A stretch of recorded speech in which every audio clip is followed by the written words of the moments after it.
ত্রয়োদশ জাতীয় সংসদ নির্বাচনের সংসদের প্রথম অধিবেশন আজ বসলো এবং বিরোধী দল বিরোধী মনোভাব পোষণ করে তারা আবার প্রথমতে কষ্ট রোজা যাবে না ওকে।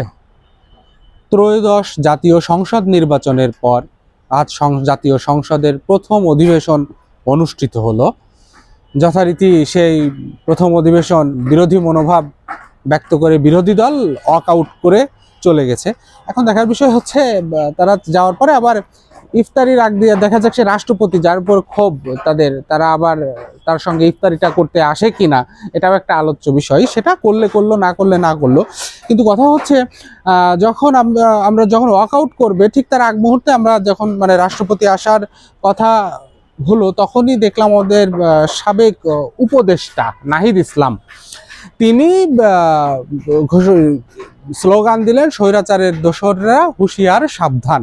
তিনি এরকম একটা ঘোষণা দিলেন। কিন্তু কিছুকাল আগেই এই যে নাহিদ হোসেন যখন উপদেষ্টা হন তখন কিন্তু এই শাহাবুদ্দিন রাষ্ট্রপতি এনার কাছে কিন্তু শপথ করেছিলেন, তখন সেটা অবৈধ ছিল না। হ্যাঁ, তখন হয়তোবা বিষয়টা হতে পারে যে একটা সাডেন একটা পিরিয়ড দেশের ক্রান্তিকালে তিনি এই কাজটা করেছিলেন, কিন্তু তিনারা তো দীর্ঘদিন ছিলেন উপদেষ্টায় ছিলেন, তাদের প্রধান উপদেষ্টা ছিলেন, আরও নানান জনেরা নানান পোস্টে ছিলেন। তারা কিন্তু তখন চাইলে এটাকে নতুন অধ্যাদেশ জারি করে অনেক কিছুই করতে পারতেন, তখন কিন্তু করেন না, তখন সেগুলো হালাল ছিল। কিন্তু এখন তাদের মানসিকতায় এমনটা এসে দাঁড়িয়েছে যে আমরা বিরোধী দল, আমাদেরকে বিরোধিতা করতেই হবে, সেটা যাই হোক না কেন বিরোধিতা আমাদের করাই লাগবে। যেমন আমি আজ বিরোধী দল, আমি সংসদ অধিবেশন হবে, আমি সংসদ করব না, এটা হচ্ছে মানে বিরোধিতা। মূল কথা তাদের কাছে নির্দিষ্ট কোনো প্ল্যান নাই, আর প্ল্যান না থাকার কারণে তারা যে কি করবে না করবে এখনো বুঝে উঠে পারছে না। ফলাফল স্বরূপ যাই হোক না কেন, যেটাই হোক, আমি বিরোধিতা করব, বিরোধিতা আমাকে করতেই হবে। এখন আমরা দেখি যে আজ সংসদে প্রথম অধিবেশন হলো এবং ওখানে বিরোধী দল থাকলো। বিরোধী দল একটাই, কি আমরা বিরোধিতা করলাম, বিরোধিতা করে চলে গেলাম।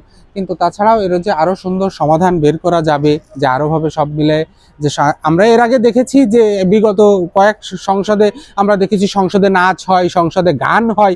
আমরা এই নাচ গানটা চাচ্ছি না, সংসদে বিতর্ক হোক, সংসদের মতো চলুক, নাচ গান বা একটা বাইজি বাড়ি বা বাইজি খানা যেন কেউ বলতে না পারে যে আমাদের সংসদটা ঠিক এমন।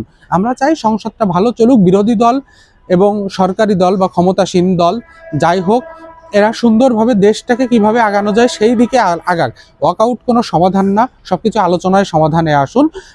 আলটিমেটলি যদি রাজনীতি করি আমরা দেশের সাথে, তো কারণ বাংলাদেশের সাথেই করি, কারণ সবার আগে বাংলাদেশ।